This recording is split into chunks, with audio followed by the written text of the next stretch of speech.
नमस्कार दोस्तों, आध्यात्म के एक और नए अंक में आपका हार्दिक स्वागत है। दोस्तों, भाद्रपद की कृष्ण पक्ष की अष्टमी को भगवान श्री कृष्ण का जन्माष्टमी उत्सव मनाया जाता है। इस तिथि पर भगवान श्री कृष्ण का कंस के कारागृह में जन्म हुआ था।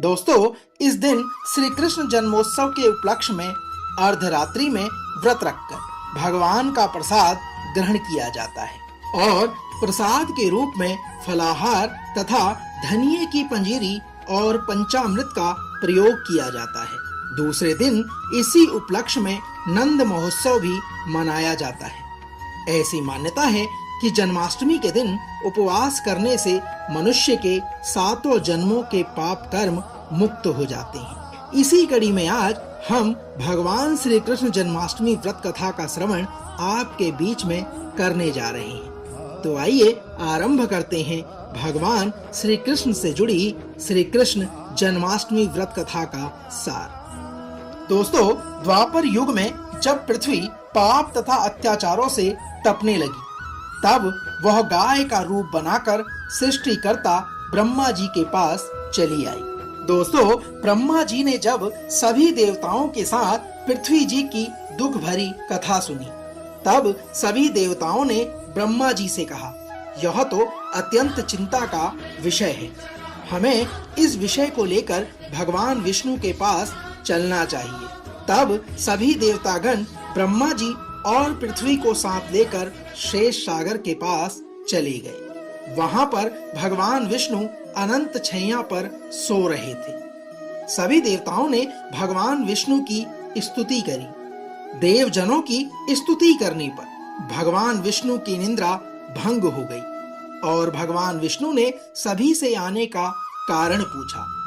तब भगवान विष्णु के इस प्रकार वचन कहने पर पृथ्वी ने कहा, हे प्रभु, मेरे ऊपर बड़े पाप और अत्याचार हो रहे हैं, आप इसका निवारण कीजिए। पृथ्वी की यह बातों को सुन भगवान विष्णु बोले, मैं ब्रजमंडल में कंस की बहन देवकी के गर्भ से जन्म लूंगा। तुम सभी व्रज भूमि में जाकर अलग कुल में जाकर अपना शरीर धारण करो। पृथ्वी और देवताओं से इन बातों को कहकर भगवान विष्णु अंतर्ध्यान हो गए। सभी देवता व्रज में आकर यादव कुल में नंद, यशोदा तथा गोपियों के रूप में पैदा हुए। कुछ दिन बाद वासुदेव अपनी विवाहित पत्नी तथा साले कंस के साथ गोकुल जा रहे थे। तभी अचानक एक आकाशवाणी हुई, हे कंस, जिसे तू अपनी बहन समझकर साथ लिए जा रहा है, उसी के घर का 8वां पुत्र तेरी मृत्यु का कारण बनेगा। इस आकाशवाणी को सुनते ही कंस ने तलवार निकाली और वह देवकी को मारने के लिए दौड़ पड़ा।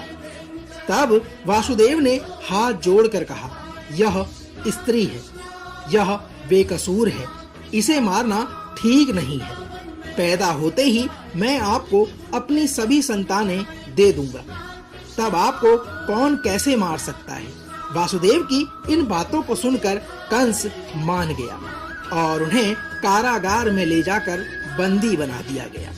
दोस्तों, वचन के अनुसार वासुदेव ने अपने सभी पुत्रों को पैदा होते ही कंस को समर्पित कर दिया तथा पापी कंस उन्हें मारता चला गया। देवकी के 7 पुत्रों को मारने के बाद जब कंस ने देवकी के 8वें पुत्र की बात सुनी, तो उसने कारागृह में कड़ा पहरा लगा दिया। दोस्तों, तब भाद्रपद की कृष्ण पक्षमी की अष्टमी के रात के समय भगवान विष्णु ने बालक के रूप में प्रकट होकर वासुदेव को अपने आप को गोकुल के घर पहुंचाने तथा वहां से कन्या लाकर कंस को सौंपने का आदेश दिया। तब वासुदेव श्री कृष्ण को गोकुल ले चलने के लिए तैयार हुए। दरवाजे अपने आप खुल गए। उन्हें सभी पहरेदार सोते हुए नजर आए। दोस्तों, यमुना पार कर वासुदेव गोकुल पहुंच गए, जहां सोई हुई यशोदा को देखकर उन्होंने बालक कृष्ण को उनके पास सुला दिया और सोई हुई कन्या को लेकर कारागृह में पहुंचे। तब कारागृह के दरवाजे अपने आप बंद हो गए। सिपाहियों ने कंस को सूचना दी। यह सूचना पाते ही कंस ने कन्या को लेकर पत्थर पर पटकना चाहा, लेकिन उसके हाथ से छूटकर वह कन्या आकाश में उड़ गई तथा साक्षात देवी के रूप में प्रकट हुई और बोली, हे कंस, तुझे मारने वाला गोकुल में कब का पैदा हो चुका है। इसी प्रकार भगवान श्री कृष्ण का धरती पर अवतरण हुआ। श्री कृष्ण ने बड़े होकर बाकासुर, पढ़ना तथा कंस जैसे राक्षसों का वध कर पृथ्वी तथा अपने भक्तों की रक्षा की। दोस्तों, तो यह थी भगवान श्री कृष्ण से जुड़ी श्री कृष्ण जन्माष्टमी व्रत कथा का सार। हम आशा करते हैं कि जिस प्रकार भगवान ने पृथ्वी पर बढ़ रहे अत्याचार से मुक्त करने के लिए कंस का संहार किया, उसी प्रकार भगवान श्री कृष्ण आपके दुख, कलेश, सभी बाधाओं को चिंता मुक्त करें।